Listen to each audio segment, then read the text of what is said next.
Hello family, and welcome back to another day's video. I want to take the time to thank all my new subscribers. Guys, you are showing up for me and you don't know how great it feels.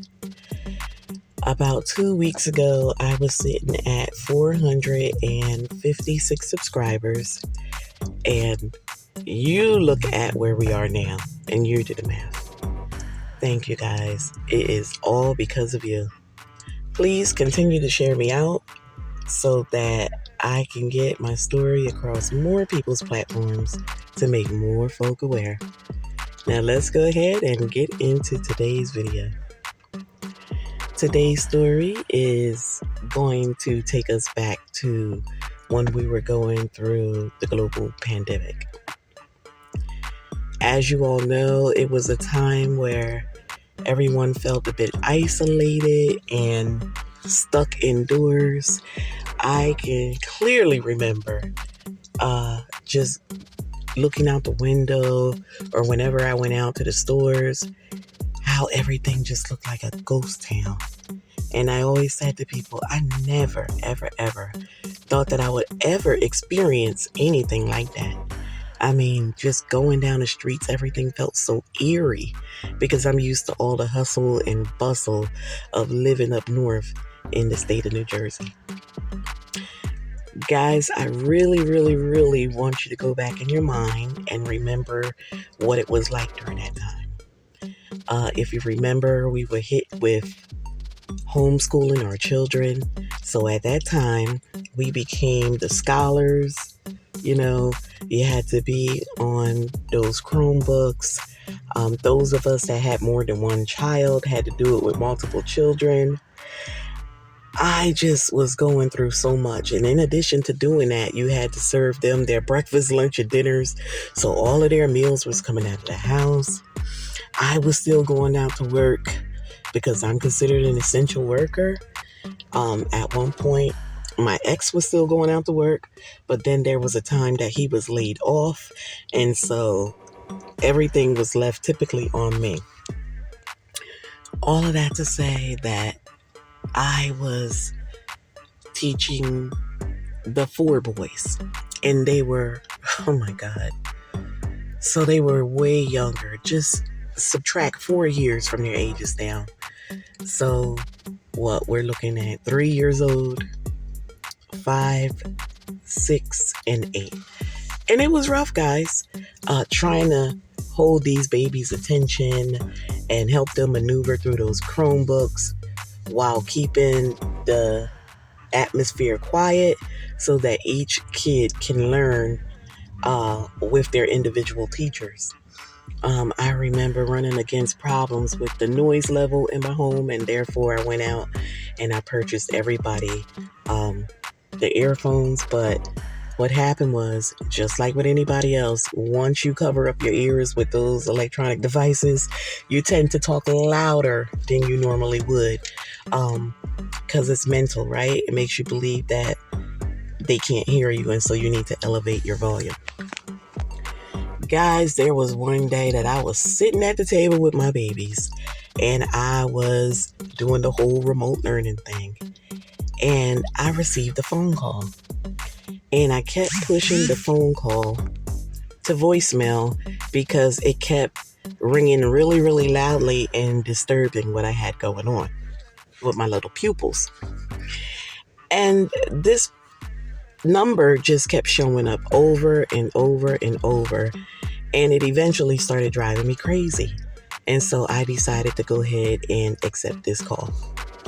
So I quickly grabbed the phone and walked away from the table where I had all the boys positioned in the living room and dining room area, and I ran down the stairs to where my bedroom is, and I took the call.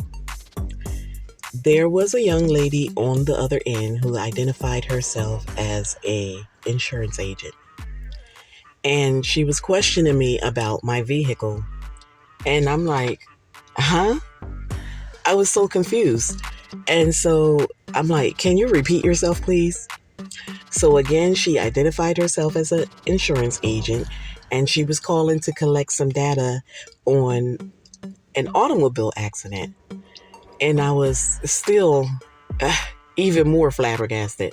So I said to the young lady, I think you have the wrong number because I didn't have an automobile accident. And so the young lady proceeded to ask the make and model and year of my vehicle, which was correct, the color, and she asked about a driver. And I was like, no, the vehicle is always with me.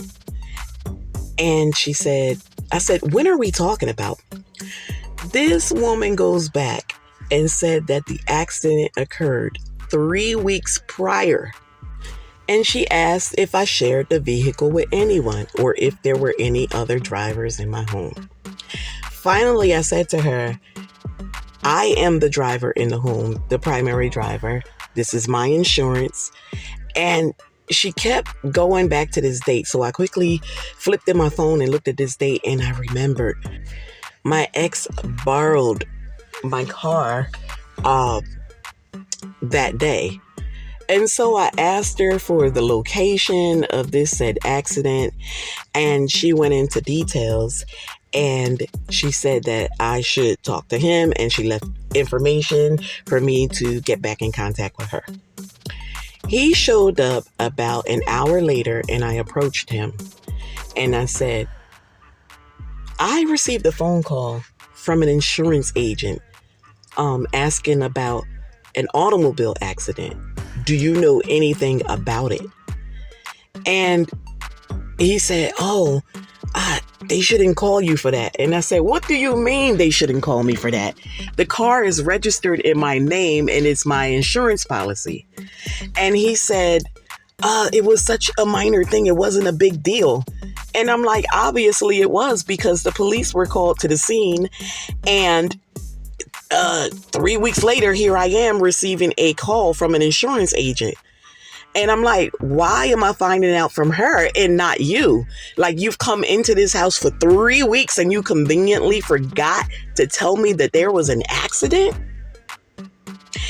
And this man was just speaking like, you know what? I can't even deal with this insurance here.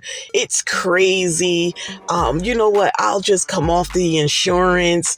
I mean, y'all, I was looking at him like, are you kidding me? So now you want to dominate the situation when you didn't even give me a heads up that this even occurred? I'm telling you guys, this man had me livid. I was at the point, the verge of laying more than my hands on him this night. But I didn't want to go to jail. Stay tuned for part 2.